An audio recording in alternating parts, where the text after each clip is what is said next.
మనం ఈరోజు ఒక వార్త మనం చూస్తున్నాము. ఇండియన్ ఎక్స్‌ప్రెస్ ప్రకటించినటువంటి 2025 మోస్ట్ పవర్ఫుల్ ఇండియన్స్ జాబితాలో తెలంగాణ ముఖ్యమంత్రి రేవంత్ రెడ్డి 28వ స్థానాన్ని దక్కించుకున్నారు. ఒకసారి చూద్దాం దీనికి సంబంధించిన వార్తను. మోడీ నంబర్ 1, సెకండ్ ప్లేస్లో అమిత్ షా, 14వ స్థానంలో ఏపీ సీఎం చంద్రబాబు, 28వ స్థానంలో CM Revanth Reddy. The Indian express 2025 powerful Indians జాబితా రిలీజ్. మాజీ ముఖ్యమంత్రులు కేసీఆర్, జగన్కు దక్కని చోటు. అయితే ఇందులో కేసీఆర్కు, జగన్కు టాప్ 100 జాబితాలో చోటు దక్కలేదు. మన తెలంగాణ ముఖ్యమంత్రి రేవంత్ రెడ్డి 100 మంది అత్యంత శక్తివంతుల్లో 28వ స్థానాన్ని దక్కించుకున్నారు. గతేడాదితో పోల్చితే 11 స్థానాలు మెరుగయ్యారు.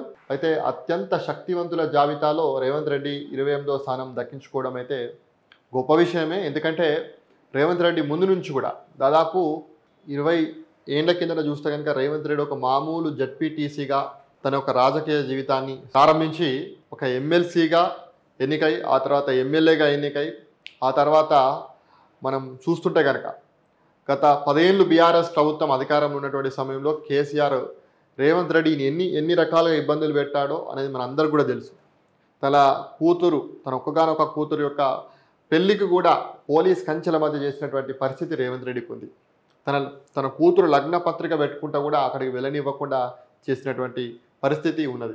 అదేవిధంగా తన భార్యతోటి, తన బిడ్డతోటి తన ఇంట్లో, తన బెడ్రూమ్లో ఉన్నటువంటి సమయంలో రేవంత్ రెడ్డిని తన బెడ్రూమ్ తలుపులు పగలగొట్టి మరి అర్ధరాత్రి అరెస్ట్ చేసినటువంటి విషయం మనం అందరం కూడా చూసినాం. మరి అట్లాంటి రేవంత్ రెడ్డి ఇవాళ తెలంగాణకు ముఖ్యమంత్రి అయ్యాడు. తెలంగాణ ముఖ్యమంత్రి కాకముందు కూడా తెలుగుదేశం పార్టీ నుంచి కాంగ్రెస్ పార్టీలో చేరినటువంటి సందర్భం నుంచి కూడా చూస్తే కనుక పీసీసీ ప్రెసిడెంట్ అయినటువంటి సందర్భంలో కూడా తన సొంత పార్టీ నేతలే, ఈరోజు క్యాబినెట్లో ఉన్నటువంటి వాళ్ళే 50 కోట్లు ఇచ్చి 100 కోట్లు ఇచ్చి పీసీసీ ప్రెసిడెంట్ పదవిని కొనుక్కున్నాడు అని చెప్పేసి సొంత పార్టీ నేతలే కూడా విమర్శించినటువంటి నేపథ్యంలో ఆ సమయంలో కాంగ్రెస్ పార్టీ చచ్చిపోయింది అనేటువంటి సందర్భంలో కూడా మళ్ళీ కాంగ్రెస్ పార్టీకి పూర్వ వైభవం తీసుకొచ్చి తెలంగాణలో కాంగ్రెస్ పార్టీని అధికారంలోకి తీసుకొచ్చింది రేవంత్ రెడ్డి అనడంలో ఎటువంటి సందేహం లేదు.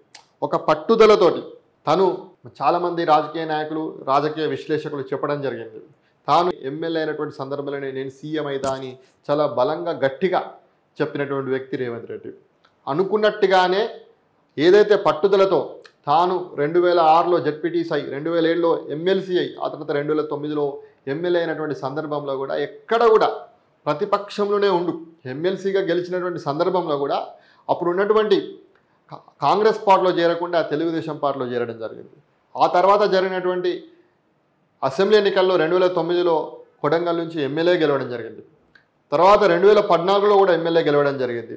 2018లో కాంగ్రెస్ పార్టీలో చేరినటువంటి రేవంత్ రెడ్డి చాలా పరిణామాల మధ్య అప్పుడు ఉన్నటువంటి బీఆర్ఎస్ ప్రభుత్వం, కేసీఆర్ ప్రభుత్వం ఖచ్చితంగా రేవంత్ రెడ్డిని ఎట్టి పరిస్థితుల్లో కొడంగల్లో ఓడగొట్టాలని చెప్పి అప్పుడు ఉన్నటువంటి రేవంత్ రెడ్డిని ఓడగొట్టిన 2019లో మల్కాజ్గిరి నుంచి ఎంపీ గెలిచి ఆ తర్వాత పీసీసీ అధ్యక్షుడై ఆ తర్వాత ఇవాళ తెలంగాణ రాష్ట్ర ముఖ్యమంత్రిగా కూడా వారు అయ్యారు.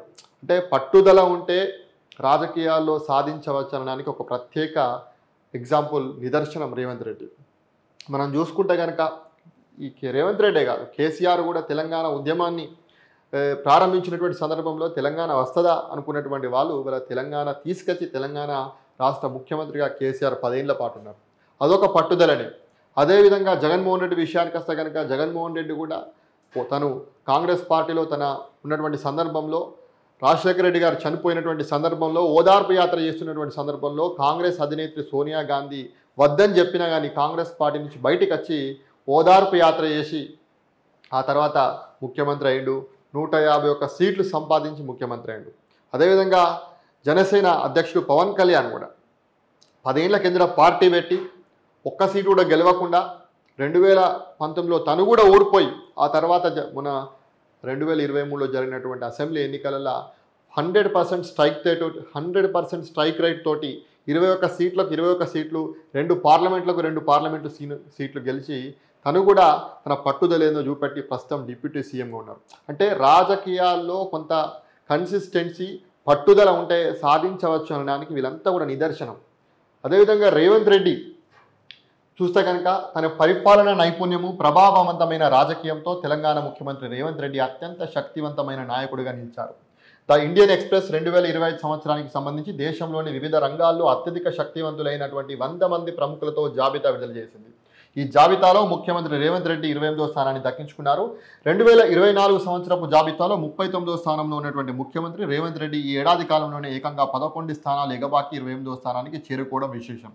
2024లో గత సంవత్సరంలో ఇదే జాబితాలో రేవంత్ రెడ్డి 39వ స్థానంలో ఉన్నారు. ప్రస్తుతం 11 స్థానాలు ఎగబాకి 28వ స్థానానికి చేరుకోవడం అనేది విశేషం.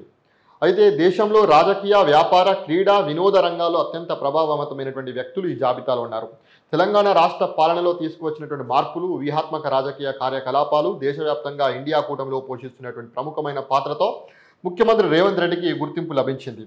ఈ జాబితాతో ముఖ్యమంత్రి రేవంత్ రెడ్డిని ఇండియా కూటమిలోని ఇతర ప్రముఖులైన సీఎంల సరసన నిలిపింది. అంటే సాధారణంగా చూస్తే కనుక ఇటీవల రేవంత్ రెడ్డి ఇండియా కూటమిలో క్రియాశీలకంగా వ్యవహరించడము, అదేవిధంగా రేవంత్ రెడ్డి గత ఏడాదితో పోల్చుతూ కూడా కొంత ప్రభుత్వపరమైనటువంటి, పాలనాపరమైనటువంటి, రాజకీయపరమైనటువంటి నిర్ణయాలు తీసుకోవడంలో కొంత చురుగ్గానే ఉన్నాడు. అదేవిధంగా ఇండియా కూటమిలో కూడా చాలా కీలకంగా వ్యవహరిస్తున్నటువంటి నేపథ్యంలో రేవంత్ రెడ్డి ఈ స్థానానికి రావడం అనేది గొప్ప విషయమే. కాకపోతే మన తెలంగాణ ముఖ్యమంత్రి 28వ స్థానం కాదు, ఇంకా అత్యున్నతమైనటువంటి స్థానానికి వెళ్లాల్సినటువంటి అవసరం ఉంది. నిజంగా ఈ యొక్క ఏదైతే వీళ్ళు ఏదైతే చేసినటువంటి సర్వే ఏదైతే ఉందో అత్యంత శక్తివంతుల జాబితాలను నిజంగా పారదర్శకంగా ఉంటే కనుక ఖచ్చితంగా రేవంత్ రెడ్డి తన విధానపరమైన నిర్ణయాలతో మున్ముందు ఇంకా అత్యున్నతమైనటువంటి స్థానంలోకి వెళ్ళాలని కోరుకుందాం. అదేవిధంగా రేవంత్ రెడ్డితో పాటు 73వ స్థానంలో పవన్ కళ్యాణ్ ఉన్నాడు, ఆంధ్రప్రదేశ్ డిప్యూటీ సీఎం పవన్ కళ్యాణ్. గతేడాది ఈ జాబితాలో చోటు దక్కించుకొని ఏపీ సీఎం చంద్రబాబు ఈసారి 14వ ప్లేస్లో నిలిచారు. వైసీపీని ఓడించడానికి కూటమి అవసరమని గ్రహించిన చంద్రబాబు 2024 అసెంబ్లీ, లోక్సభ ఎన్నికల్లో జనసేన, బీజేపీతో పొత్తు పెట్టుకొని విజయం సాధించారు. మళ్ళీ జాతీయ రాజకీయాల్లో కీలక మిత్రపక్షంగా నిలిచారు. స్వర్ణాంధ్ర 2047ను అమలు చేయడము, సూపర్ 6 హామీలను అమలు చేసేందుకు ప్రయత్నిస్తున్నట్టు ఈ నివేదిక పేర్కొంది. AP deputy CM Pawan Kalyan గతేడాది ఈ జాబితాలో చోటు లేకపోయినా ఈసారి 73వ స్థానంలో నిలిచారు. అదేవిధంగా కేసీఆర్, జగన్కి దక్కని చోటు. జాబితాలో తెలంగాణ, ఏపీ మాజీ సీఎంలు కేసీఆర్, జగన్ కూడా చోటు దక్కలేదు. అలాగే కేటీఆర్, లోకేష్కు సైతం ఇందులో స్థానం దక్కలేదు. బీహార్లో అధికారంలో లేకపోయిన ఆర్జేడీ నేత తేజస్వి యాదవ్ 86, మాజీ యూపీ సీఎం అఖిలేష్ యాదవ్లు 87వ స్థానాలు దక్కాయి. ఇటీవల ఢిల్లీ సీఎంగా బాధ్యతలు చేపట్టినటువంటి రేఖా గుప్తా ఈ జాబితాలో 65వ స్థానంలో నిలిచింది. టాలీవుడ్ యాక్టర్ అల్లు అర్జున్ ఈ జాబితాలో 92వ స్థానంలో నిలిచారు. అంటే సినిమా వాళ్ళు కూడా ఈ జాబితాలో నిలవడం జరిగింది. మన టాలీవుడ్ నటుడు అల్లు అర్జున్ కూడా 92వ స్థానంలో ఉన్నారు. టాలీవుడ్ నుంచి మిగతా వారెవరు కూడా స్థానంలో ఈ యొక్క జాబితాలో స్థానం దక్కలేదు. క్రికెటర్లలో రోహిత్ శర్మకు 48వ స్థానం, విరాట్ కోహ్లీకి 72వ స్థానం, బుమ్రాకు 83వ స్థానం దక్కించుకున్నారు. సినిమాల విషయానికి వస్తే అలియా భట్ 100వ ర్యాంకులో ఈ జాబితాలో ఆఖరిలో నిలిచారు. వీరితో పాటు 10, 11వ స్థానంలో ముఖేష్ అంబానీ, గౌతమ్ అదానీలు నిలిచారు. చెస్ సంబంధించినటువంటి క్రీడాకారుడు Viswanath, supreme court chief justice Sanjay ఖన్నాతో పాటు పలువురు ఈ యొక్క జాబితాలో చోటు దక్కించుకున్నారు.